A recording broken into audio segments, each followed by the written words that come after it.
Welcome to economics classes. ನನ್ನ ಹೆಸರು ಸಿದ್ದೇಶ್ ಹುಲ್ಬಾಳಿ ಅಂತ. ಇದು ನನ್ನ ಎರಡನೆಯ ಒಂದು ವಿಡಿಯೋ ಆಗಿರ್ತದೆ.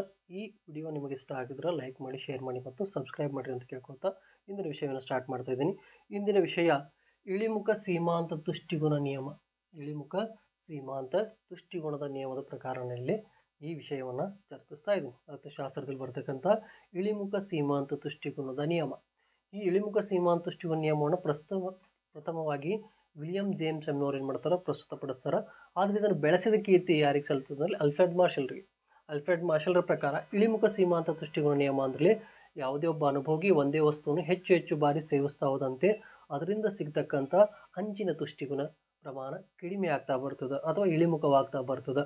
ಇಳಿಮುಖವಾಗ್ತಾ ಬರುವುದಕ್ಕೆ ನಾವಿಲ್ಲಿ ಏನಂತ ಕರಿತೀವಿ, ಇಳಿಮುಖ ಸೀಮಾಂತ ತುಷ್ಟಿಗುಣ ನಿಯಮ ಅಂತ ಕರಿತೀವಿ. ಅದರಲ್ಲಿ ಪ್ರತಿಯೊಬ್ಬ ಅನುಭೋಗಿ ಅಥವಾ ಪ್ರತಿಯೊಬ್ಬ ಗ್ರಾಹಕ ಅಥವಾ ಜನಸಾಮಾನ್ಯರು ಕೂಡ ಇದು ಅನುಭವಕ್ಕೆ ಬಂದಿರ್ತದೆ. ಯಾಕಂದ್ರೆ ನಾವಿಲ್ಲೊಂದು ಉದಾಹರಣೆ ತೆಗೆದುಕೊಂಡು ಯಾವುದೇ ಒಬ್ಬ ವ್ಯಕ್ತಿ ಒಂದೇ ವಸ್ತುವನ್ನು ಹೆಚ್ಚು ಹೆಚ್ಚು ಬಾರಿ ಸೇವಿಸ್ತಾ ಹೋದಂತೆ ಅದರ ಮೇಲೆ ಇರ್ತಕ್ಕಂಥ ತೃಪ್ತಿಪನ, ತುಷ್ಟಿಗುಣ ಎರಡೂ ಕೂಡ ಕಡಿಮೆ ಆಗ್ತಾ ಬರ್ತದೆ. ಅದಕ್ಕೆ ಇಳಿಮುಖ ಅಂತ ಕರಿತೀವಿ. ಉದಾಹರಣೆ, ಯಾವುದಾದ್ರೂ ಒಂದು ಹಬ್ಬ ಹರಿದಿನ ಆಗಲಿ ಅಥವಾ ಏನಾದರೂ ಒಂದು ಸಭೆ ಸಮಾರಂಭಗಳಲ್ಲಿ ನಾವೇನಾದರೂ ಊಟಕ್ಕೆ ಕೊಡ್ತಾ ಇದ್ರೆ ಅಲ್ಲಿ ಹೆಚ್ಚು ಹೆಚ್ಚು ಒಂದೇ ವಸ್ತುನ, ಈಗ ಉದಾಹರಣೆ ಸ್ವೀಟ್ ಆಗಿರಲಿ, ಯಾವುದಾದ್ರೂ ಒಂದು ಸ್ವೀಟನ್ನು ಈಗ ಅಥವಾ ಹೋಳಿಗೆ ಆಗಲಿ ಯಾವುದಾದ್ರೂ ಒಂದು ಸ್ವೀಟ್ ಅಥವಾ ನಮಗೆ ಇಷ್ಟ ಆದಂಥ ಪದಾರ್ಥ ಇತ್ತಂದ್ರೆ ಅದನ್ನು ಭಾಳ ನೀವು ಎಷ್ಟು ಸತಿ ತಿಂದ್ರಿ, 1 ಸತ 2 ಸತ 3 ಸತ ಅದಕ್ಕಿಂತಲೂ ಮೇಲ್ಪಟ್ಟು ನಾವು ತಿಂದಾಗ ಏನಾಗ್ತೈತಿ, ಅದ್ರ ಮೇಲೆ ಇರ್ತಕ್ಕಂಥ ಆಸೆ ಮತ್ತು ಅದ್ರ ಮೇಲೆ ಇರ್ತಕ್ಕಂಥ ತೀವ್ರತೆ ಕಡಿಮೆ ಆಗ್ತಾ ಬರ್ತದೆ. ಅಲ್ಲಿ ಒಂದು ತೃಪ್ತಿಗಿಂತ ಅತೃಪ್ತಿ ಉಂಟಾಗ್ತಾ ಬರ್ತದೆ, ಅಂದರೆ ಇಳಿಮುಖವಾಗ್ತಾ ಬರ್ತದೆ. ಅದ್ರ ಮೇಲೆ ಇರ್ತಕ್ಕಂಥ ಒಂದು ಆಸೆ ಆಗಲಿ ಅಥವಾ ಅದನ್ನು ತಿನ್ನಬೇಕನ್ನೋ ಬಯಕೆ ಆಗಲಿ ಎಲ್ಲವೂ ಕೂಡ ಕಡಿಮೆ ಆಗ್ತಾ ಬರ್ತದೆ. ಅದಕ್ಕೆ ನಾವಿಲ್ಲಿ ಇಳಿಮುಖ ಅಂತ ಕರಿತೀವಿ.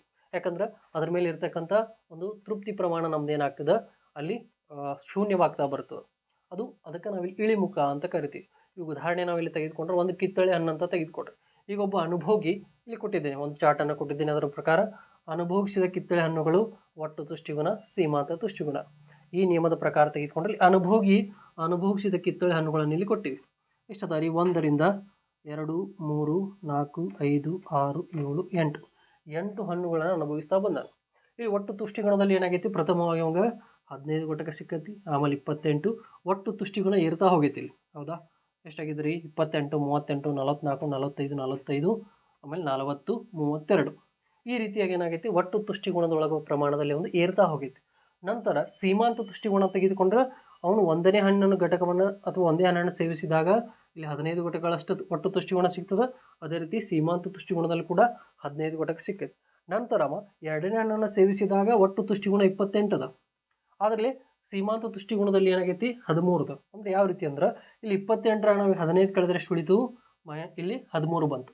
ಅದೇ ರೀತಿ ಇಲ್ಲಿ 28ರಲ್ಲಿ ನಮಗೆ ಏನು ಮಾಡಿದ್ದೀವಿ, 28ರ 38 ಕಳೆದ್ರೆ 10 ಬಂತು. ಅದೇ ರೀತಿ 38ರಲ್ಲಿ 44 ಕಳೆದ್ರೆ 6 ಬಂತು. ಅದೇ ರೀತಿ 44ರ 45 ಕಳೆದ್ರೆ 1 ಬಂತು. 45ರ 45 ಕಳೆದ್ರೆ 0 ಆಯಿತು. ಅದೇ ರೀತಿ ಇಲ್ಲಿ 40ರ 45 ಕಳೆದ್ರೆ -8 ಆಯಿತು. ಅದೇ ರೀತಿ ಇಲ್ಲಿ 32ರ 40 ಕಳೆದ್ರೆ 8 ಉಳಿತು. ಅಂದರೆ ಏನಾಯ್ತು, ಇಲ್ಲಿ ಅವನ ತುಷ್ಟಿಗುಣ ಸೀಮಾಂತ ತುಷ್ಟಿಗುಣ ಕೂಡ ಕಡಿಮೆ ಆಗ್ತಾ ಬಂತು. ಯಾಕಂದ್ರೆ ಒಟ್ಟು ತುಷ್ಟಿಗುಣ ಏರ್ತಾ ಹೋಗಿದೆ, ಓಕೆ, ಆದ್ರೆ ಅವನಿಗೆ ಸಿಗತಕ್ಕಂಥ ಸೀಮಾಂತ ತುಷ್ಟಿಗುಣ ಕಡಿಮೆ ಆಗ್ತಾ ಬಂದಿದೆ. ಹೌದಾ, ಪ್ರಥಮ ಹಂತದಲ್ಲಿ 15 ಘಟಕ ಸಿಕ್ತು, ನಂತರ ಎರಡನೇ ಘಟಕದ 13 ಸಿಕ್ತು, ಮೂರನೇ ಘಟಕದ 10 ಸಿಕ್ತು, ಅದೇ ರೀತಿ ನಾಲ್ಕನೇ ಘಟಕದಾಗ 6, 5ರಾಗ 1, 6ರಾಗ 0, ಅದೇ ರೀತಿ 7ರ -5, -8. ಅಂದ್ರೆ ತೃಪ್ತಿ ಏನಾಗೈತೆ, ಒಂದು ಪ್ರಮಾಣ ಕಡಿಮೆ ಆಗ್ತಾ ಬಂದು ಲಾಸ್ಟ್ ಒಂದು ಶೂನ್ಯ ಆಗಿ ಅದು ಕೂಡ ಏನಾಗೈತಿ ಇಲ್ಲಿ ಮೈನಸ್ ಒಳಗೆ ಬರ್ತಾ ಹೋಗೈತಿ. ಅಂದ್ರೆ ಅವನ ಸೀಮಾಂತ ತುಷ್ಟಿಗುಣ ಏನಾಗ್ತಾಯಿದೆ, ಇಳಿಮುಖವಾಗ್ತಾ ಬಂದೈತಿ. ಇಲ್ಲಿ ಆಗಲೇ ಹೇಳಿದೆ, ಒಟ್ಟು ತುಷ್ಟಿಗುಣದಾಗ ಇದನ್ನು ಮೈನಸ್ ಮಾಡ್ತೀವಿ. ಈಗ 15 ಘಟಕ ಆ್ಯಸ್ ಯೂಸಲ್ 15 ಘಟಕ ಒಂದನೇದ್ರಲ್ಲಿ ಸಿಗ್ತದೆ. ಎರಡನೇ ಘಟಕದಲ್ಲಿ 28ರಾಗ 15 ಕಳೆದ್ರೆ 13 ಉಳಿತು. ಅದೇ ರೀತಿ 38ರಾಗ 20 ಕಳೆದ್ರೆ 10 ಉಳಿತು. ಅದೇ ರೀತಿ 38ರಾಗ 44 ಕಳೆದ್ರೆ 6 ಉಳಿತು. ಅದೇ ರೀತಿ 44ರ 45 ಕಳೆದ್ರೆ 1 ಉಳಿತು. ಅದೇ ರೀತಿ 45ರ 45 ಕಳೆದ್ರೆ 0 ಆಯಿತು. ಇನ್ನು ಅದೇ ರೀತಿ 40ರ -45 ಕಳೆದ್ರೆ ಇಲ್ಲಿ -5 ಆಯಿತು. ಅದೇ ರೀತಿ 32ರಾಗ 40 ಕಳೆದ್ರೆ -8 ಆಯಿತು. ಅಂದರೆ ಏನಾಗ್ತಾಯಿದೆ, ಅವನ ಸೀಮಾಂತ ತುಷ್ಟಿಗುಣ ಅನ್ನೋದು ಕಡಿಮೆ ಆಗ್ತಾ ಬರುತ್ತದೆ. ಇದಕ್ಕೆ ನಾವು ಇಳಿಮುಖ ಸೀಮಾಂತ ತುಷ್ಟಿಗುಣ ನಿಯಮ ಅಂತ ಕರಿತೀವಿ. ಈ ರೀತಿಯಾಗಿ ಒಂದು ಉದಾಹರಣೆ ತೆಗೆದುಕೊಂಡು, ಅಂದರೆ ಕೇವಲ ಒಂದು ಕಿತ್ತಳೆ ಹಣ್ಣನ್ನು ಉದಾಹರಣೆಯಾಗಿ ತೆಗೆದುಕೊಂಡ ಒಬ್ಬ ಅನುಭೋಗಿಯಲ್ಲಿ ಒಟ್ಟು ಸೇವಿಸ್ತಾ ಹೋದಂತೆ ಒಟ್ಟು ತುಷ್ಟಿಗುಣ ಹೆಚ್ಚಾಗ್ಬೋದು, ಆದರೆ ಸಿಗತಕ್ಕಂಥ ಸೀಮಾಂತ ತುಷ್ಟಿಗುಣ ಮಾತ್ರ ಏನಾಗೈತಿ, ಇಳಿಮುಖವಾಗ್ತಾ ಹೋಗೈತಿ ಅನ್ನೋದನ್ನ ಇಲ್ಲ ವಿವರಿಸಿದ್ದೀನಿ. ಇನ್ನು ಅದೇ ರೀತಿ ಅದನ್ನು ತೆಗೆದುಕೊಂಡು ಒಂದು ಡಯಾಗ್ರಾಮ್ ಮುಖಾಂತರ ಕೂಡ ವಿವರಿಸ್ಬೋದು. ರೇಖಾಚಿತ್ರ ಇಲ್ಲಿ ಕೊಟ್ಟಿದ್ರು, OX ತಲಾಕ್ಷದೊಳಗೆ ಹಣ್ಣುಗಳನ್ನು ಕೊಟ್ಟೈತಿ, OY ಲಂಬಾಕ್ಷದೊಳಗೆ ಸೀಮಾಂತ ತುಷ್ಟಿಗುಣದ ಪ್ರಮಾಣವನ್ನು ಕೊಟ್ಟಿವಿ. ಇಲ್ಲಿ ನಾವು ಈಗ ತೆಗೆದುಕೊಂಡ್ರೆ ಇಲ್ಲಿ 1ನೇ ಹಣ್ಣನ್ನು ಸೇವನೆ ಮಾಡಿದಾನ, 2ನೇದು ಮಾಡಿದಾನ, 3, 4, 5, 6, 7, 8. ಇಲ್ಲಿ ಏನಾಗೈತಿ ಅವ್ನು ಸಿಗ್ತಕ್ಕಂಥ ತೃಪ್ತಿ ಪ್ರಮಾಣ ಕೂಡ ಕಡಿಮೆ ಆಗ್ತಾ ಬಂದೈತಿ. ಹೌದಾ, 20 ಇತ್ತು 16 ಆಯಿತು, 16 ಇದ್ದು 12 ಆಯಿತು, 12 ಇದ್ದು 8 ಆಯಿತು, ಆಮೇಲೆ 4 ಆಯಿತು, ಅದು ಆಮೇಲೆ ಇದು 0 ಆಗ್ತಾ ಬರ್ತದೆ. ಅಂದರೆ ಶೂನ್ಯದಲ್ಲಿ ಅವನ ಒಂದು ತುಷ್ಟಿಗುಣದ ಪ್ರಮಾಣ ಕೂಡ ಕಡಿಮೆ ಆಗ್ತೈತಿ. ಇಲ್ಲಿ ನಾವು DMCU ಅಂತೀವಿ. ಇದಂದ್ರೆ ಏನ್ರಿ, ಡೊಮೆಸ್ಟಿಕ್ ಮಾರ್ಜಿನಲ್ ಯುಟಿಲಿಟಿ ರೇಖೆ ಅಂತ ಕರಿತೀವಿ. ಅಂದರೆ ಇಳಿಮುಖ ಸೀಮಾಂತ ತುಷ್ಟಿಗುಣದ ರೇಖೆಯಾಗಿ ಕಂಡು ಬರ್ತದೆ.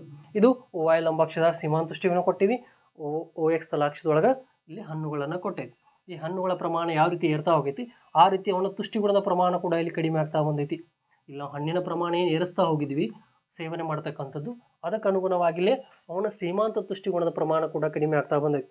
ಇಲ್ಲಿ ನೀವು ನೋಡ್ಬೋದು, ಇಲ್ಲಿ ಪ್ರಥಮವಾಗಿ 20 ಸಿಕ್ಕೈತಿ, ಆಮೇಲೆ 16, ಆಮೇಲೆ 12, ಆಮೇಲೆ 8, ಆಮೇಲೆ 4. ಅದಕ್ಕಿಂತಲೂ ಹೆಚ್ಚು ಸೇವನೆ ಮಾಡ್ತಾ ಬಂದಂದ್ರೆ ಅದೇನಾಗ್ತದೆ, ಇಲ್ಲಿ ಮೈನಸ್ದಲ್ಲಿ ಬರ್ತಾ ಹೋಗ್ತದೆ. ಶೂನ್ಯದಿಂದನೂ ಕೂಡ ಮೈನಸ್ ಆಗ್ತಾ ಹೋಗ್ತದೆ. ಇಲ್ಲಿ 6ನೇ ಹಣ್ಣನ್ನು ದಾಟಿ 7, 8 ಸೇವನೆ ಮಾಡಿದಾಗ ಏನಾಯ್ತು, ಇಲ್ಲಿ -5, -8 ಆಗಿ ಕಂಡು ಬರ್ತದೆ ಅಂತ ಹೇಳ್ಬೋದು. ಅಂದರೆ ಈ ರೀತಿಯಾಗಿ ಏನಾಗ್ತದೆ, ಇಲ್ಲಿ ಇಳಿಮುಖ ಸೀಮಾಂತ ತುಷ್ಟಿಗುಣ ನಿಯಮ ಅನ್ನೋದು ಕಂಡು ಬರ್ತದೆ. ಈಗಾಗಲೇ ನಾನು ಹೇಳಿದೆ, ಇಳಿಮುಖ ಸೀಮಾಂತ ತುಷ್ಟಿಗುಣ ನಿಯಮ ಅಂದ್ರೆ ಯಾವುದೇ ಒಬ್ಬ ವ್ಯಕ್ತಿ ಒಂದೇ ವಸ್ತುವನ್ನು ಹೆಚ್ಚು ಹೆಚ್ಚು ಬಾರಿ ಸೇವಿಸ್ತಾ ಹೋದಂತೆ ಅದರಿಂದ ಸಿಗ್ತಕ್ಕಂಥ ಸೀಮಾಂತ ತುಷ್ಟಿಗುಣ ಕಡಿಮೆ ಆಗ್ತಾ ಬರ್ತದೆ. ಈ ಉದಾಹರಣೆ ನಾನು ಹೇಳಿದೆ ಆಗಲೇ, ಯಾವುದಾದ್ರೂ ಒಂದು ಹಬ್ಬದ ದಿನ ಆಗಲಿ ಏನಾದರೂ ನಮ್ಮ ಇಷ್ಟವಾದ ಪದಾರ್ಥವನ್ನು ಭಾಳಾದ್ರೂ 1 ಸತಿ 2 ಸತಿ 3 ಸತಿ ಅದಕ್ಕಿಂತಲೂ ಹೆಚ್ಚಾಗಿ ಸೇವನೆ ಮಾಡ್ತಾ ಹೋದ್ವಿ ಅಂದರೆ ತೃಪ್ತಿಗಿಂತಲೇ ಅತೃಪ್ತಿ ಉಂಟಾಗ್ತದೆ. ಆಮೇಲೆ ಇದು ಅದರ ಮೇಲೆ ಇರ್ತಕ್ಕಂಥ ತೀವ್ರತೆ, ಆಮೇಲೆ ಅದರ ಮೇಲೆ ಇರ್ತಕ್ಕಂಥ ನಮ್ಮ ಒಂದು ಆಸೆ ಅನ್ನೋದು ಕೂಡ ಕಡಿಮೆ ಆಗ್ತಾ ಬರ್ತದೆ. ಯಾಕಂದ್ರೆ ಅದು ಇಳಿಮುಖವಾಗ್ತಾ ಬರ್ತದೆ, ತೃಪ್ತಿಗಿಂತ ಅತೃಪ್ತಿ ಉಂಟಾಗ್ತಾ ಹೋಗ್ತೈತಿ ಅಂತ ಹೇಳ್ಬೋದು. ಈ ರೀತಿಯಾಗಿ ನಾನು ಸಂಕ್ಷಿಪ್ತವಾಗಿ ನಿಮಗೆ ಹೇಳಿದೆ ಇಳಿಮುಖ ಸೀಮಾಂತ ತುಷ್ಟಿಗುಣ ನಿಯಮ ಅಂದರೆ ಏನು ಅಂದರೆ. ಇದನ್ನು ಆಲ್ಫ್ರೆಡ್ ಮಾರ್ಷಲ್ ಅವರು ಪ್ರಸ್ತುತಪಡಿಸ್ಯಾರ. ಆಮೇಲೆ ನಿಮಗೊಂದು ಸರಳ ರೇಖಾಚಿತ್ರದ ಮೂಲಕ ಕೂಡ ಇರಿಸಿದೆ. ಅದೇ ರೀತಿ ಒಂದು ಚಾರ್ಟ್ ಮುಖಾಂತರ ಕೂಡ ನಾನು ಈ ಮಾಹಿತಿಯನ್ನು ನಿಮಗೆ ವಿವರಿಸಿದೆ. ಈ ವಿಷಯ ನಿಮಗೆ ಇಷ್ಟ ಆಗಿದ್ರೆ ಲೈಕ್ ಮಾಡಿರಿ, ಸಬ್ಸ್ಕ್ರೈಬ್ ಮಾಡಿರಿ ಮತ್ತು ಶೇರ್ ಮಾಡಿರಿ ಅಂತ ಕೇಳ್ಕೊಳ್ತಾ ಇಂದಿನ ವಿಷಯವನ್ನು ಇಲ್ಲಿಗೆ ಮುಕ್ತಾಯಗೊಳಿಸ್ತಾ ಇದ್ದೀನಿ. ಎಲ್ಲರಿಗೂ ಥ್ಯಾಂಕ್ ಯು.